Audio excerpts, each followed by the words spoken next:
here's a good example of a bull that can pick his head up, but not so high that he's compromised in his heart girth. You see how smoothly he goes from his shoulder back into his forerib, transitions like beautifully back there, and that indicates huge forerib and a big heart girth.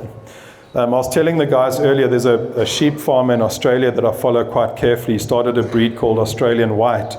And for him, the best indicator of how well muscled his sheep were is he just puts a rope around their neck and he measures that rope. And that tells him whether the sheep have got muscle, true muscle or not.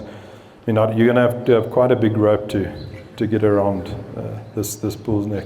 And even though this is a heavy bull, and even though he's got all that meat on him, he's not tall. He's high performing in a moderate package, and yet he moves that body around incredibly well. He's an athlete, and that flexibility is totally essential for longevity of these cattle, for functional efficiency, and just for them to be able to breed females practically and functionally. One thing we didn't touch on with that female, the heifer I really liked, and the cow that I really liked, and this bull, you see how long their tails are?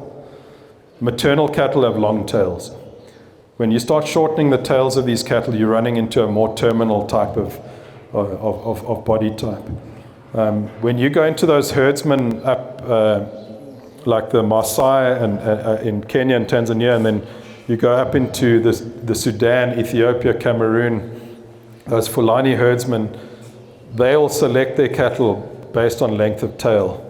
And they're not wrong. Like maternal cattle have got really, really long tails. That's just balance. That's symmetry. I mean, that's a beef bull that is carrying a lot of muscle, but it's got all the maternal attributes that you could attribute to him as well. There's something in our industry where we expect the cattle to place their hind foot where their front foot is when they were moving. And there's nothing wrong with it. That's not a bad thing at all.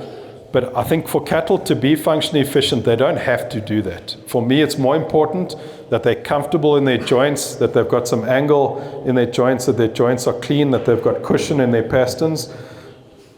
That's longevity. Because if you look in nature, with all the wild ruminants, there's a lot of variation in where they place their feet when they move, but they've all just got flexibility. And I think flexibility in these animals is the key. I don't think we need to try and find problems where there aren't any problems. I think it's complicated enough to make a good animal. So let's just focus on stuff that actually means something.